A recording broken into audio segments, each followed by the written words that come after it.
Bom dia, boa tarde, boa noite, sétimo ano. Tudo bem com vocês, pessoal? Eu espero que vocês estejam bem. Bom, professor David aqui, vamos iniciar mais uma aula de português, tá bom? Nesta aula nós iremos falar aqui sobre a interpretação de textos, tá bom? Nossa segunda aula da semana. Muito bom estar aqui com todos vocês. Eu espero que vocês estejam muito bem. Tá bom? Espero também que vocês tenham descansado aí nesse feriadão. Nós, sábado até quarta, né? Verdade, sábado até hoje sem aula, olha aí. Com certeza vocês conseguiram descansar, com certeza conseguiram colocar os estudos em dia, né? Tenho certeza que todos vocês aproveitaram para estudar bastante, né? É isso que eu espero que vocês tenham feito. Tá bom, gente? Bom, de qualquer forma, estou aqui e vamos iniciar mais uma aula. Beleza? E vamos começar, pessoal, com um texto, tá bom? Não vamos utilizar o nosso livro hoje. Temos aqui um texto para nós realizarmos a leitura e também as respostas, tá bom?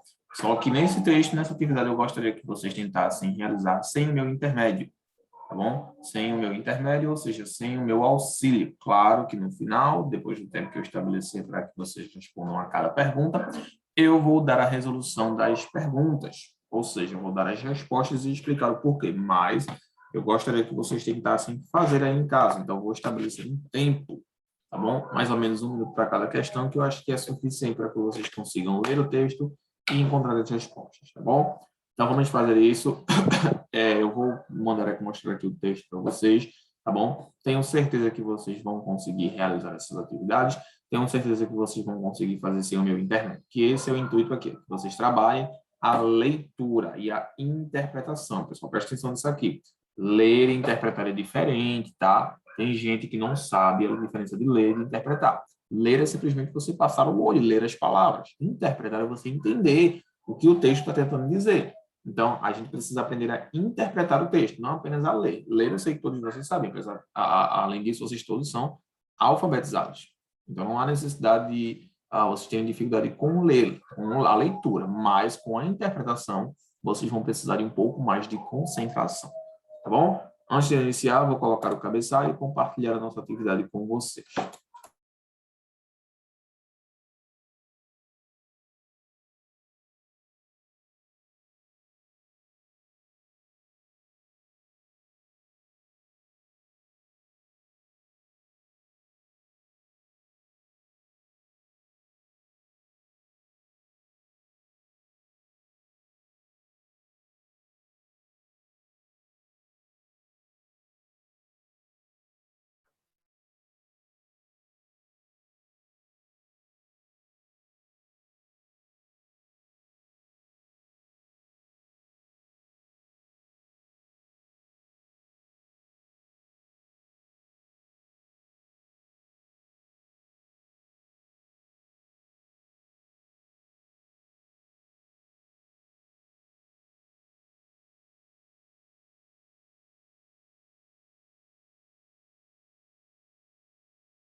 Pronto, pessoal? Como eu disse, não vamos utilizar o nosso livro hoje, é apenas uma atividade. Então, eu vou compartilhar com vocês aqui, para que possamos dar início à nossa aula. Tá bom? O título aí do nosso texto, que nós nos basearemos para realizar as atividades, é altamente confidencial. É o título do texto, tá bom?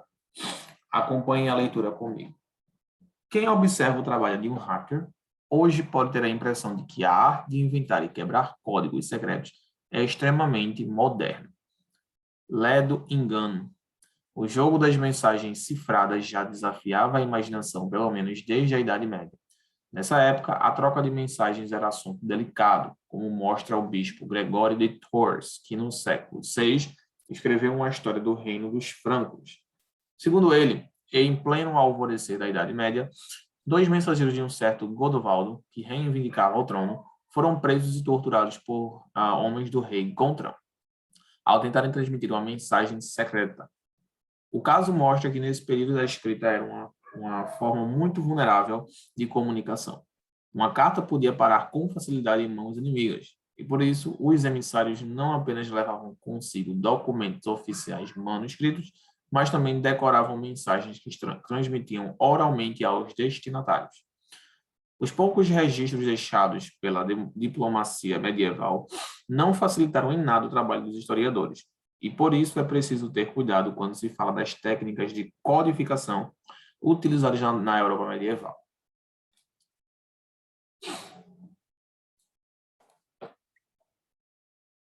No século XVI, o abade alemão Johannes Trithemius, autor de uma das primeiras grandes obras de criptografia do Ocidente, afirmou que reis francos como Faramundo e Carlos Magno já utilizavam alfabetos secretos em suas correspondências.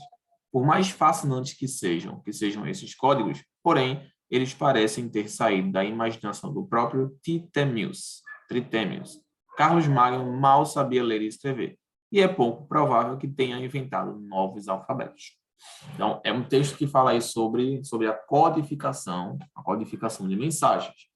Naquele tempo, na Idade Média, século VI, VII, VIII, por aí, nós já tínhamos esse tipo de comunicação codificada, ou seja, uma comunicação que precisava ser decodificada, ou seja, interpretada para ser entendida, que vinha sobre códigos, tá? Uma comunicação com códigos, beleza? Então, essa comunicação de códigos, ela impossibilitava a leitura por parte das pessoas. Então, hoje a gente tem o que a gente chama de hackers, né, que trabalham com as linguagens de programação. Essas linguagens de programação, elas possibilitam a comunicação tecnológica, a comunicação dos computadores. Então, esses programas, esses softwares, esses aplicativos, eles são elaborados utilizando essa linguagem de programação, tá bom? Que são esses códigos que quando juntos eles formam aí comandos, beleza? Muito bem. Vamos agora para a nossa atividade. E para cada atividade eu vou dar para vocês 1 minuto, tá bom? Primeiro, questão. Registra-se uma opinião sobre um fato em ledo engano. A escrita era uma forma muito vulnerável de comunicação. Os poucos registros deixados pela diplomacia medieval não facilitaram em nada. Carlos Magno mal sabia ler e escrever, e é pouco provável que tenha inventado o alfabeto. Bom, pessoal, registra-se uma opinião sobre o fato em qual momento desse texto aí ele está registrando uma opinião pessoal sobre algo que é verdadeiro. Em qual desses quatro afirmações, desses 4 trechos aqui, vocês acham que o autor ele está dando aí sua opinião acerca de algo que é verdadeiro? 1 minuto para vocês pensarem aí e justificarem a resposta.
Vamos lá, pessoal? Então, a resposta é a letra A. Por que a letra A, professor? Ledo engano. Ele está registrando a sua opinião sobre o fato de que algumas pessoas acham que quebrar códigos é algo extremamente moderno. Isso é um fato. Porém, a opinião do autor é que isso é um ledo engano, ou seja, é um engano, total engano, tá? Então, é o único momento em que ele registra uma opinião pessoal. A escrita era uma forma muito vulnerável de comunicação. Isso não é uma opinião pessoal, isso é um fato, tá? Os poucos registros deixados pela diplomacia medieval não facilitaram em nada. Fato. Carlos Magno mal sabia ler e escrever, por provável que tinha inventado. Também é um fato. Não é uma opinião pessoal. Fato é que é comprovado, tá? Que tem uma base, uma referência. Opinião é aquilo que eu posso dizer. Por exemplo, eu posso usar esse texto chato. É uma opinião minha, tá? Mas não é um fato. Fato é dizer que esse texto é um texto informativo. Isso é um fato, porque é um texto que traz uma informação. Não é uma opinião pessoal. Mesmo que eu ache isso, está comprovado que é um texto informativo, pois ele segue todas as características do texto informativo. Então, tem uma diferença entre fato e opinião pessoal. Bom, então a resposta correta é a letra A. É um ledo engano. Questão 2. Nessa época, a troca de mensagens era assunto delicado. A que época o texto se refere? Essa daí, por ser uma pergunta mais fácil, eu vou dar apenas para vocês 30 segundos, tá bom? A que época o texto se refere?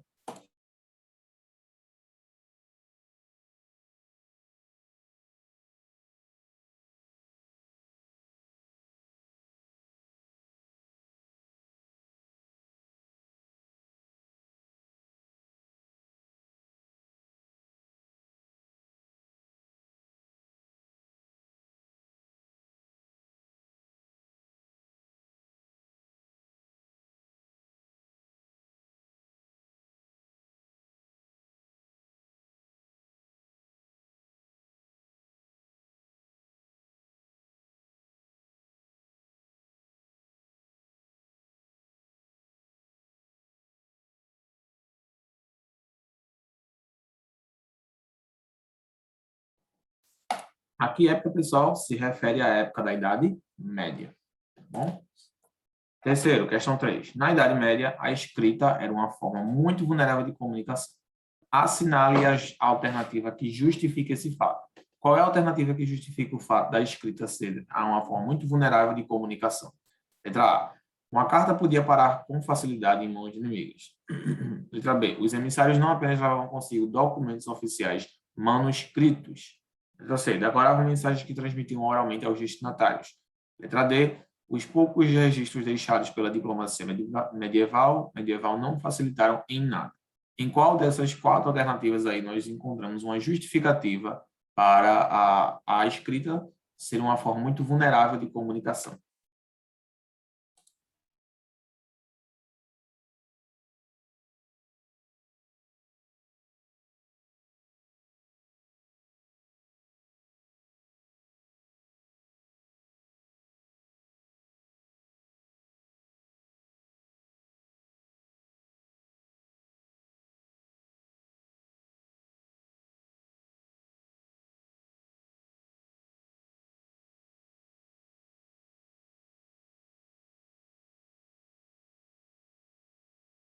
Bem, pessoal, encontramos aí essa justificativa na alternativa A.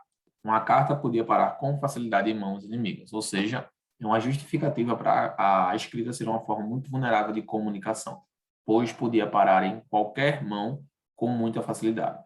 Tá? Então, era muito fácil de ser aí adulterada. As pessoas estavam carregando uma mensagem, uma carta, elas podiam ter, ao decorrer do caminho, serem abordadas e assaltadas, e aí as pessoas podiam tomar essa carta e comprometer a comunicação.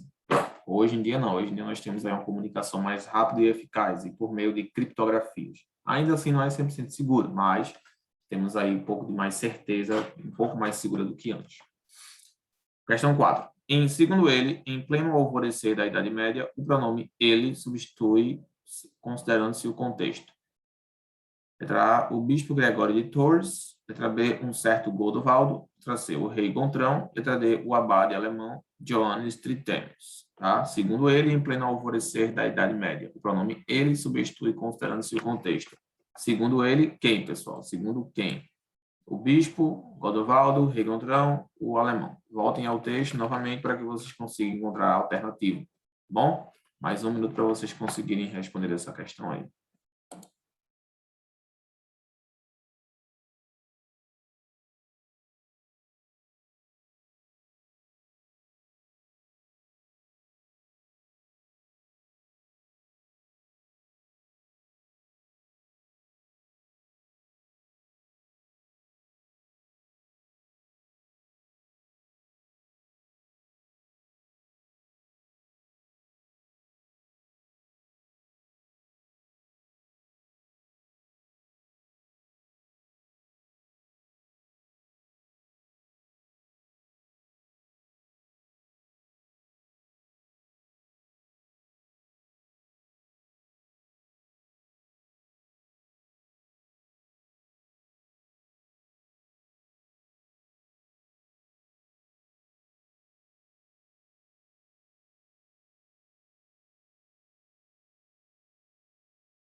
Nesse caso aqui, pessoal, está se referindo ao bispo Gregório de tours, tá bom? É ele quem está se referindo a esse texto, ok? Muito bem, vamos lá então. Questão 5. No segmento, o jogo das mensagens cifradas já desafiava a imaginação, pelo menos desde a Idade Média. O verbo sublinhado aponta para um fato totalmente concluído, que poderá acontecer em realização no passado e que está acontecendo. E aí? Já desafiava. Desafiava seria aí pretérito imperfeito, tá bom? Pretérito imperfeito. Já desafio totalmente indica um fato totalmente concluído que poderá acontecer em realização no passado ou que está acontecendo. E aí? O que vocês acham aí?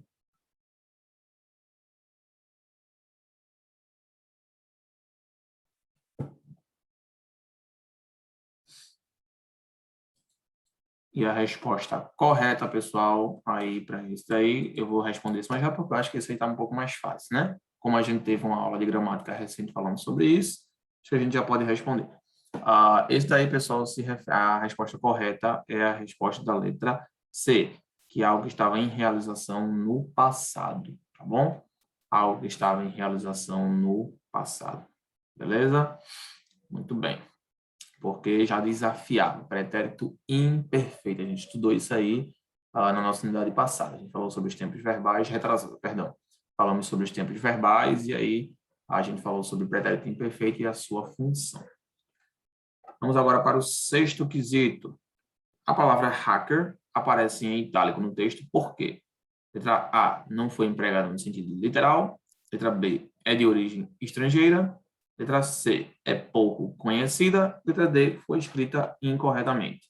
Ó, quem observa o trabalho de um hacker, hoje pode ter a impressão de que a arte de inventar e criar códigos é algo extremamente moderno. Então, por que vocês acham, pessoal, que a palavra hacker ela foi escrita em itálico, ou seja, meio deitada, né, como meio curvada? Vocês acham que foi porque ela não foi empregada no sentido literal, porque ela é de origem estrangeira, porque ela é pouco conhecida ou porque ela foi escrita incorretamente? Qual alternativa vocês acham que está correta? Mais um minuto para vocês responderem essa questão.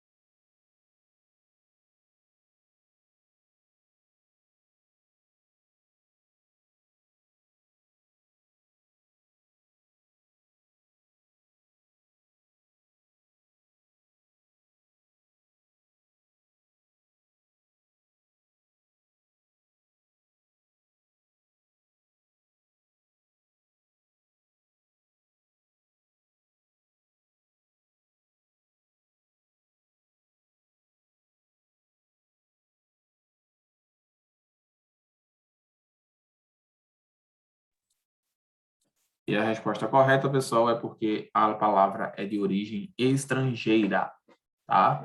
Hacker, não temos aí uma tradução em português, tá? Mas é uma palavra de origem estrangeira. Uma pessoa que invade, né, redes de computadores, realiza a quebra de códigos de programação e esse tipo de coisa, tá bom? Sétima e penúltima questão. No trecho, mas também decoravam mensagens que transmitiam oralmente aos destinatários. A expressão em destaque indica a ideia de oposição, B, adição, C, causa, D, comparação. Esse mais também, pessoal, é uma locução conjuntiva. Ela indica aí que tipo de ideia. Indica uma ideia de oposição, indica uma ideia de adição, uma ideia de causa, motivo de algo, uma ideia de comparação. Pensem aí para vocês responderem essa questão.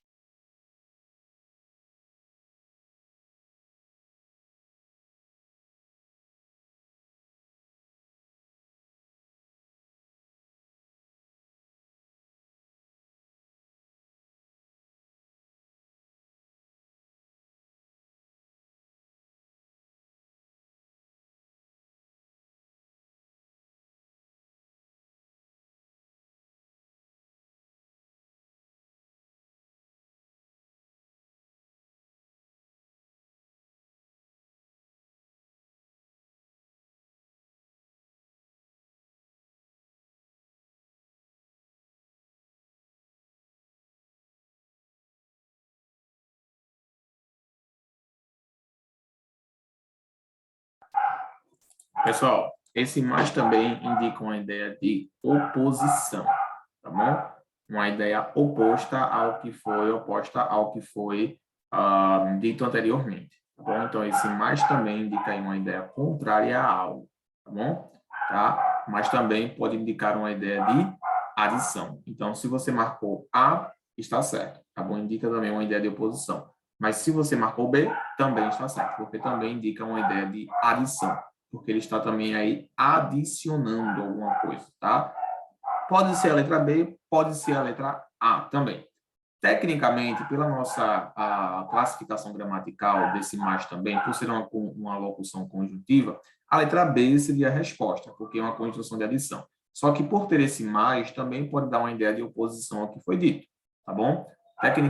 Tecnicamente falando, estou falando na parte técnica, seria adição, pois está adicionando aí alguma coisa, mas a ideia de oposição também é válida, tá bom? Então, se vocês marcaram A ou a B, estão corretas. Algumas conjunções elas podem indicar dupla função, dependendo do contexto em que elas são empregadas. Beleza? Última questão. Por mais fascinantes que sejam esses códigos, porém eles parecem ter saído da imaginação do próprio Trithemius. Indique palavras que poderiam substituir porém. Aí é o mesmo esquema da questão anterior. A gente está trabalhando na questão das conjunções. Quais palavras a gente poderia usar aí para substituir o porém?